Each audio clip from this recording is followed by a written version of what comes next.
Ce qui se passe entre la Russie et l'Iran en ce moment n'est pas simplement une transaction d'armement. C'est un message adressé directement au monde entier, et tout particulièrement aux États-Unis, signifiant que l'ordre international que Washington a construit pendant des décennies n'est plus le seul qui existe. Nous vivons un moment historique, l'un de ceux que les manuels scolaires mentionneront dans 20 ans, et la grande majorité des personnes ne réalisent même pas ce qui se déroule sous leurs yeux. Des documents filtrés de Rostec, le géant de la défense de l'État russe, ont révélé en octobre 2025 un accord massif.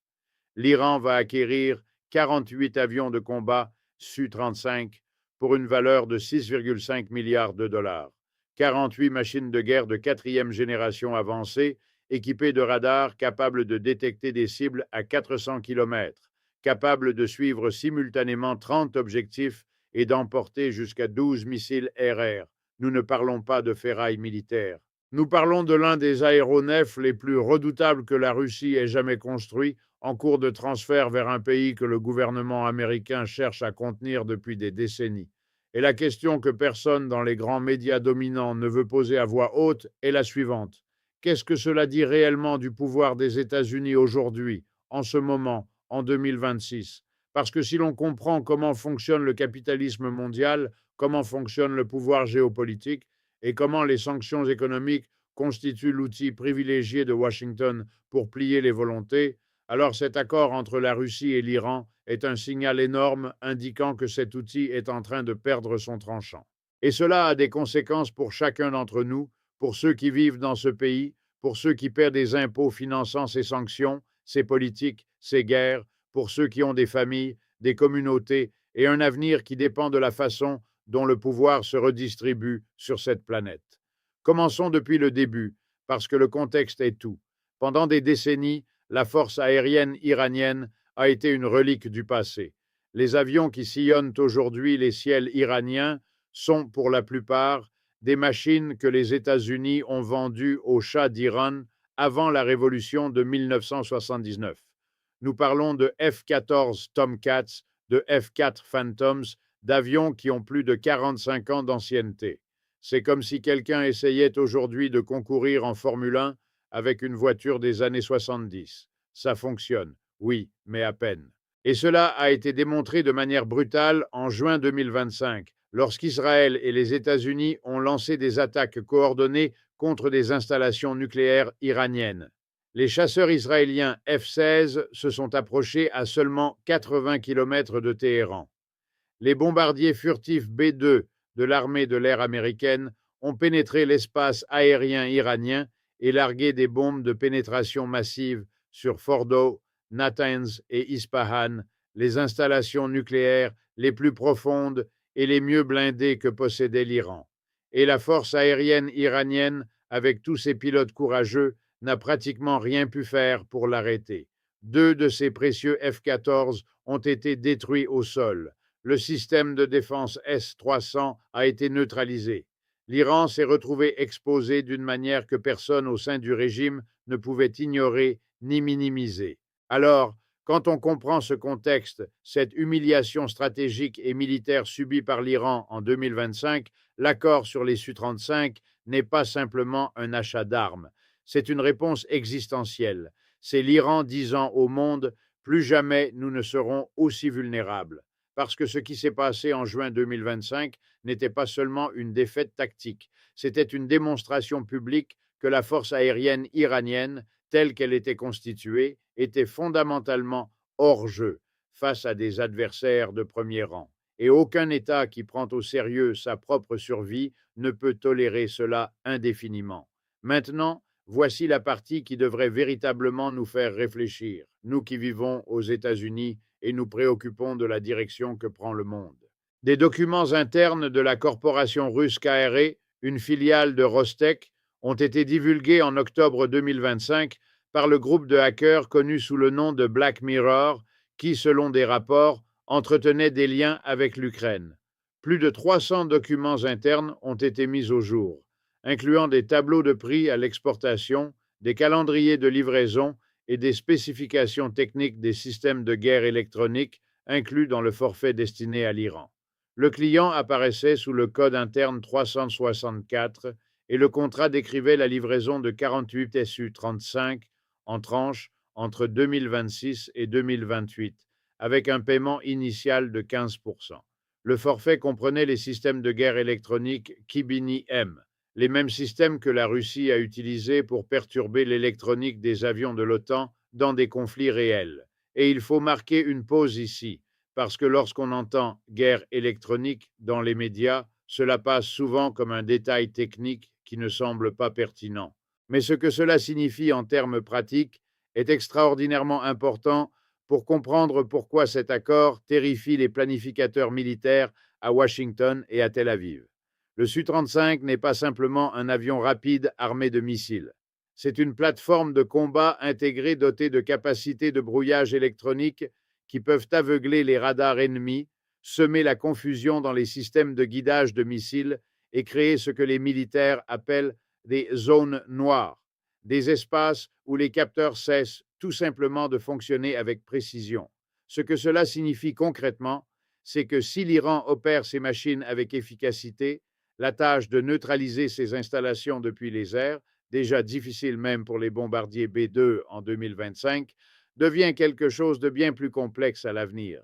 Mais je veux que nous réfléchissions ensemble à quelque chose, parce qu'il existe une tension énorme au sein de cet accord que les grands médias n'expliquent pas.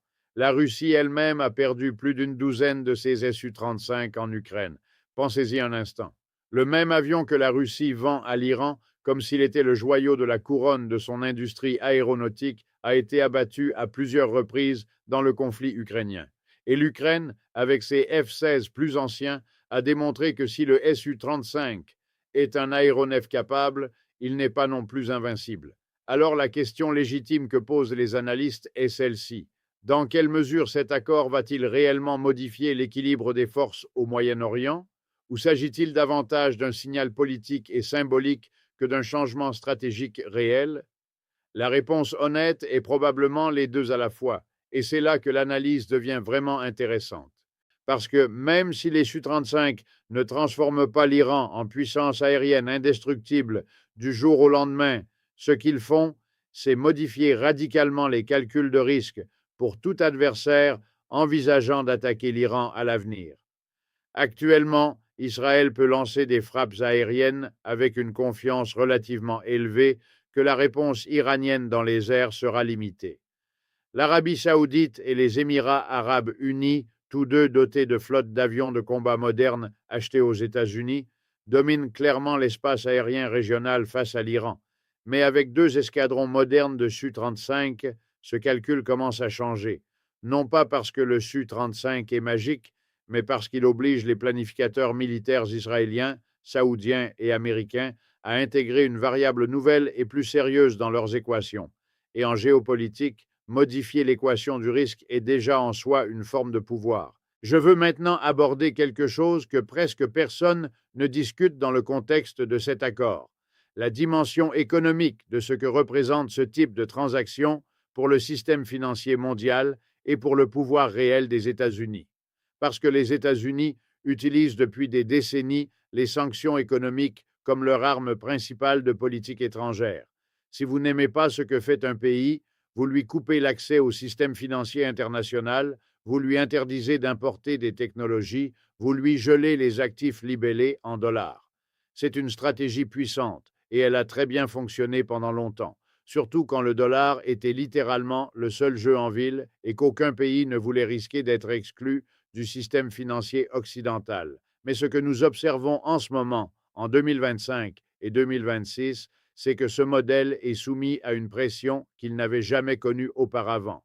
L'Iran et la Russie, deux des pays les plus sanctionnés de la planète, sont en train de conclure un accord d'armement de 6,5 milliards de dollars, non pas en dollars, non pas via des banques occidentales, non pas avec des mécanismes financiers que Washington pourrait bloquer d'un simple coup de téléphone. Ils le font à travers des canaux alternatifs, via des accords de troc, via des systèmes de paiement qu'ils construisent délibérément pour contourner le contrôle américain. Et voilà, mes amis, la plus grande histoire derrière le titre de cet accord. Ce ne sont pas les avions, c'est ce que les avions représentent quant à la capacité réelle des sanctions économiques en tant qu'outil de contrôle géopolitique au XXIe siècle. Réfléchissons à l'histoire récente. L'Iran est sous sanctions depuis des décennies. Son système financier est pratiquement coupé du monde occidental. La monnaie iranienne, le rial, est en chute libre depuis des années. En 2025, l'inflation alimentaire en Iran a dépassé les 70%.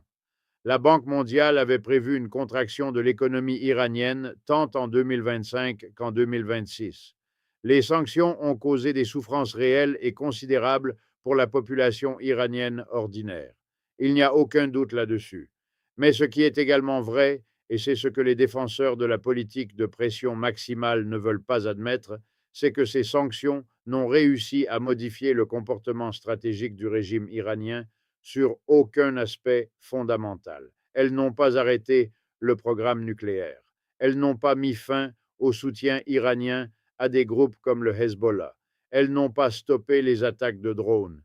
Et maintenant, au milieu de tout ce poids économique écrasant, l'Iran est en train de signer le plus grand contrat d'acquisition militaire de son histoire récente. Comment est-ce possible? La réponse réside dans la compréhension du fonctionnement réel du capitalisme mondial lorsqu'il est soumis à la pression. L'Iran a trouvé son levier, les drones. Lorsque la Russie a envahi l'Ukraine en février 2022, elle a soudainement eu besoin de munitions et d'armements à une échelle que sa propre industrie de défense ne pouvait pas satisfaire rapidement. L'Iran a offert exactement ce dont la Russie avait besoin. Des milliers de drones Shahed 136, bombes planantes guidées, missiles balistiques à courte portée. Téhéran est devenu le principal fournisseur d'armement de Moscou dans la guerre d'Ukraine, même si le régime iranien le niait publiquement à chaque occasion. Et en retour, la Russie a offert ce dont l'Iran avait le plus besoin après l'humiliation militaire de juin 2025. Des avions de combat modernes, des systèmes de défense aérienne et une coopération technologique qu'aucune sanction occidentale ne pouvait bloquer, parce que tout cela se réalisait complètement en dehors du système financier contrôlé par Washington. C'est un échange classique entre deux puissances soumises à des pressions mutuelles. Ce n'est pas principalement l'idéologie qui les unit, c'est la nécessité pratique, c'est le capitalisme de la survie géopolitique. Et quand on comprend cela, on commence à percevoir quelque chose de plus profond. Nous assistons à l'émergence d'une architecture économique et militaire alternative qui n'a pas besoin de la permission de Washington pour fonctionner. Elle n'est pas parfaite, elle a d'énormes limites, mais elle existe. Et cette existence à elle seule modifie la dynamique du pouvoir mondial d'une manière qu'aucune sanction ne peut facilement inverser. Il y a un autre élément de cet accord qui mérite une attention particulière, la possibilité que l'Iran ne se contente pas de recevoir les avions, mais les assemble éventuellement sur son propre territoire. Des documents divulgués suggèrent que la Russie pourrait proposer ce qu'on appelle l'assemblage semi-démonté, SKD, selon son sigle en anglais, via l'Organisation des industries aérospatiales d'Iran. Cela signifierait que l'Iran serait en train de construire sa propre capacité de production de chasseurs de quatrième génération avancée. Pour la première fois depuis les années 70, quand il recevait encore de la technologie aéronautique des États-Unis, l'Iran pourrait disposer d'une chaîne de production d'avions de combat réels, et cela va bien au-delà des 48 appareils du contrat initial.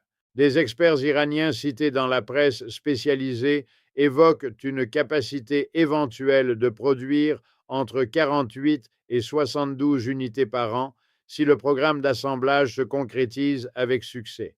Il faut évidemment être prudent ici. L'Iran a promis de nombreuses capacités industrielles militaires au fil des années qui ne se sont pas matérialisées comme annoncé. Le programme nucléaire lui-même a fait l'objet d'exagérations, tant de la part du régime que de ses adversaires. Et au sein même de l'Iran, il existe des voix sceptiques quant à la volonté réelle de la Russie de tenir ses engagements. Mohammad Sadegh, membre du Conseil de l'expédience iranien, a fait observer que la Russie a bien vendu les systèmes S-400 à la Turquie, membre de l'OTAN, mais n'a toujours pas livré ces mêmes systèmes à l'Iran après des années de négociations. Il existe des raisons historiques de douter que Moscou transfère l'intégralité de la technologie qu'il promet. La Russie a ses propres intérêts stratégiques et l'un d'eux, historiquement, a été de ne pas donner à l'Iran des capacités si avancées qu'elle deviendrait une menace pour l'influence russe dans la région. Mais il faut aussi voir le tableau complet. Le contexte de 2025 et 2026 est radicalement différent de celui des années précédentes. La Russie est sous des sanctions dévastatrices à cause de la guerre en Ukraine. Elle a besoin d'argent, elle a besoin d'alliés, elle a besoin de démontrer que son industrie de défense demeure pertinente en tant qu'exportatrice après les coups qu'elle a encaissés sur le champ de bataille ukrainien. Un contrat de 6,5 milliards de dollars avec l'Iran, payé via des mécanismes alternatifs au dollar, est exactement le type de transaction dont Moscou a besoin, tant politiquement qu'économiquement. Et cela crée des incitations réelles pour que la Russie respecte ses engagements dans une plus large mesure que par le passé. Réfléchissons maintenant aux conséquences régionales parce qu'elles sont énormes et se manifestent déjà en temps réel. L'Arabie saoudite et les Émirats arabes unis accélèrent leurs propres achats d'armement, des F-15X aux Eurofighters, des systèmes antimissiles aux radars avancés.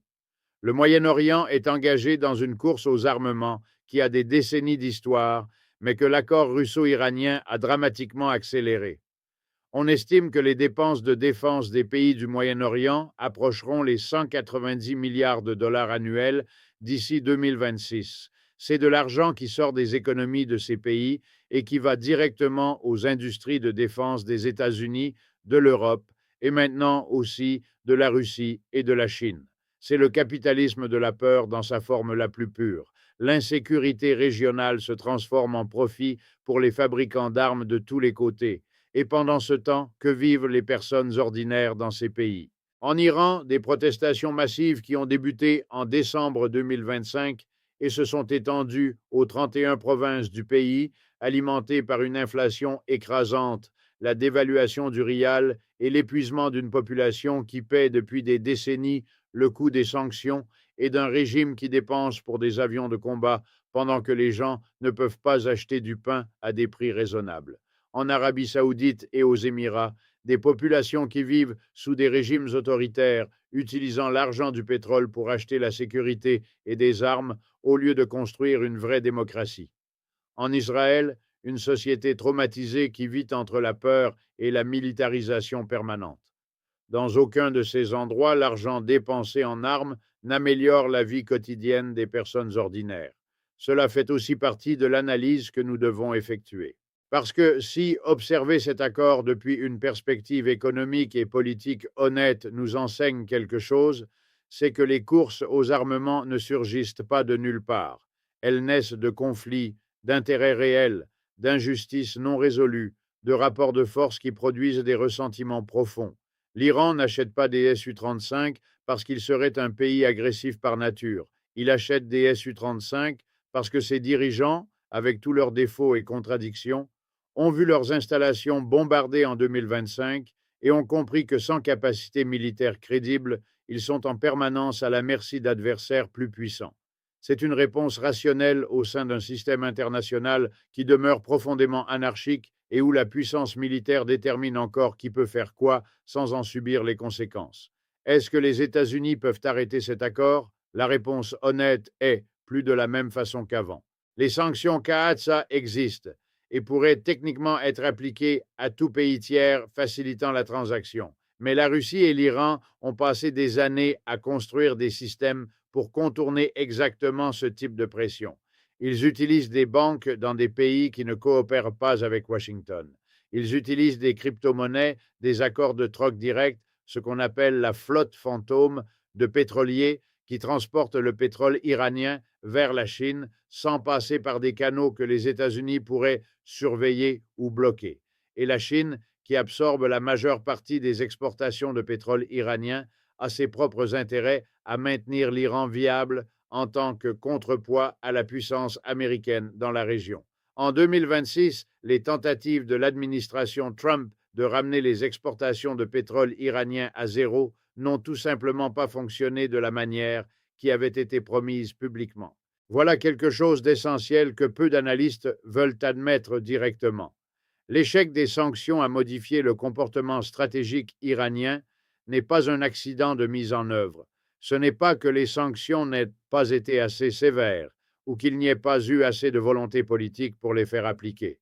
C'est que les sanctions, en tant qu'outil de coercition unilatérale, ont des limites structurelles fondamentales dans un monde où les alternatives au système financier dominé par le dollar existent et se développent. Le yuan chinois représente une part croissante des réserves mondiales. Les mécanismes de paiement alternatifs progressent entre les membres des BRICS. La flotte fantôme iranienne et russe opère avec une efficacité croissante. Et les pays qui avaient peur de Washington il y a 10 ans parce que l'exclusion du système financier occidental signifiait l'effondrement économique rapide, ces pays calculent maintenant que le coût de la résistance est devenu gérable.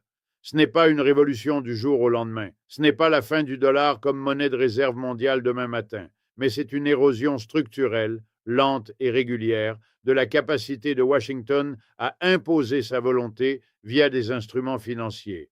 Et l'accord russo-iranien sur les Su-35 est l'un des symptômes les plus visibles de cette érosion. Il y a encore une dimension de cette histoire sur laquelle je veux m'arrêter parce qu'elle illustre parfaitement ce que j'appelle la logique profonde du capitalisme de guerre. Posez-vous cette question. Qui sont les véritables gagnants de la course aux armements que cet accord a accéléré au Moyen-Orient? Ce ne sont pas les peuples iraniens, saoudiens, israéliens ou américains. Les peuples, partout, paient le prix en taxes, en inflation, en vies perdues, en opportunités sacrifiées. Les véritables gagnants sont les industries d'armement. Lockheed Martin, Raytheon, Boeing aux États-Unis, Rostec et ses filiales en Russie, les consortiums européens qui vendent des Eurofighters et des Rafales à des monarchies du Golfe. Ces entités enregistrent des profits records précisément parce que l'instabilité régionale est leur modèle économique, la peur est leur produit, l'insécurité est leurs ressources premières.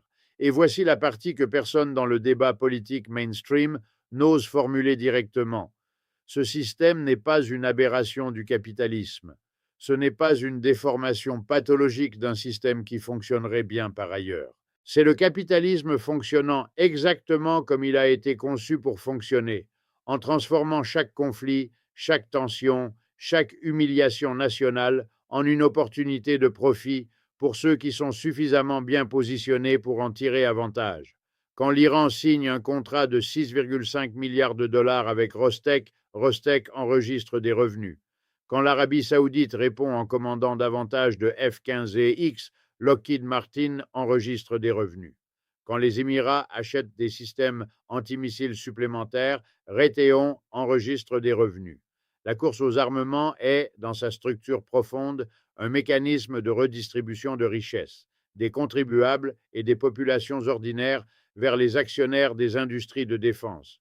Et ce mécanisme fonctionne indépendamment de qui gagne la guerre, indépendamment de qui gouverne, indépendamment même de savoir si un accord particulier est respecté ou non. C'est pourquoi les guerres persistent. Non pas parce que les humains sont fondamentalement violents, non pas parce que certains régimes sont irrémédiablement mauvais, mais parce que le système économique dans lequel nous vivons a intégré le conflit armé comme l'un de ses moteurs de profit les plus fiables. Et jusqu'à ce que nous soyons prêts à examiner honnêtement cette réalité structurelle, nous continuerons à chercher des solutions dans les symptômes plutôt que dans les causes. Revenons maintenant à la question centrale que je vous ai posée au début. Que dit cet accord sur le pouvoir des États-Unis aujourd'hui? Il dit plusieurs choses simultanément, et il faut avoir la rigueur intellectuelle de les tenir ensemble sans les simplifier. D'un côté, les États-Unis restent la puissance militaire dominante. Leur avance technologique dans des domaines comme la furtivité, les systèmes de guidage de précision et la guerre cybernétique est réelle. L'économie américaine reste la plus grande du monde. Le dollar reste la monnaie de réserve dominante, même si sa part dans les réserves mondiales a régulièrement décliné ces 20 dernières années. Et l'écart militaire entre les États-Unis et tout autre pays, y compris la Russie et la Chine, reste considérable dans de nombreuses dimensions. Mais d'un autre côté, le pouvoir ne se mesure pas seulement en termes absolus, il se mesure aussi en termes relatifs. Et ce que cet accord nous dit, c'est que la capacité des États-Unis à dicter les termes des relations internationales via des instruments de coercition économique, s'est significativement affaibli. Deux pays sous sanctions sévères peuvent conclure un accord d'armement multimilliardaire sans que Washington puisse l'arrêter. Ce n'était pas possible il y a 20 ans de la même façon qu'aujourd'hui, et cette différence est précisément la mesure du déclin relatif de la puissance américaine. Il y a également quelque chose de particulièrement révélateur dans la manière dont l'administration Trump a répondu à ces développements. La rhétorique est restée forte. Menaces de sanctions supplémentaires, déclarations de détermination absolue, promesses que la politique de pression maximale fonctionnerait si elle était appliquée avec assez de rigueur. Mais derrière cette rhétorique, les faits sont têtus. Les exportations de pétrole iranien n'ont pas été ramenées à zéro. L'accord russo-iranien n'a pas été stoppé. L'architecture financière alternative que Moscou et Téhéran construisent ensemble continue de se développer. C'est le fossé classique entre la rhétorique du pouvoir et le pouvoir réel. Et dans ce fossé se joue quelque chose d'important pour comprendre la dynamique politique américaine contemporaine.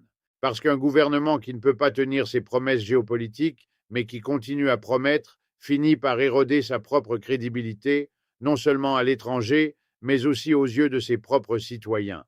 Pour les citoyens américains, le coût du maintien d'une hégémonie militaire qui s'effrite se mesure en centaines de milliards de dollars annuels. Ces sommes colossales, englouties dans les bases militaires, les porte-avions et les opérations clandestines, auraient pu financer les infrastructures, la santé, l'éducation ou la transition énergétique. Une question fondamentale se pose alors pour des millions d'Américains. Le coût de cet empire sert-il encore leurs intérêts ou profite-t-il avant tout au complexe militaro-industriel? Ce que nous observons en 2026 est une profonde transition structurelle. L'ordre unipolaire cède progressivement la place à un monde multipolaire et fragmenté. Dans ce contexte, la Russie et l'Iran ne s'alignent pas par affinité idéologique, mais par pragmatisme. Malgré leur méfiance historique, ils partagent un intérêt commun à se soustraire à l'influence américaine, comme l'illustre l'accord sur les Su-35. C'est la nouvelle logique des alliances de circonstances. Face à cette réalité, quelle doit être la réponse? Les promesses de Washington de multiplier les sanctions et les démonstrations de force ne fonctionnent plus, car la coercition unilatérale a atteint ses limites. L'insécurité chronique au Moyen-Orient ne se réglera pas par des frappes aériennes. Elle trouve ses racines dans des décennies d'interventions occidentales et dans le soutien aux régimes autoritaires. Reconnaître cette responsabilité géopolitique n'est pas de l'anti-américanisme. C'est une analyse honnête et indispensable pour comprendre pourquoi le monde change et comment s'y adapter. Je suis Richard Wolff et nous nous retrouvons à la prochaine analyse.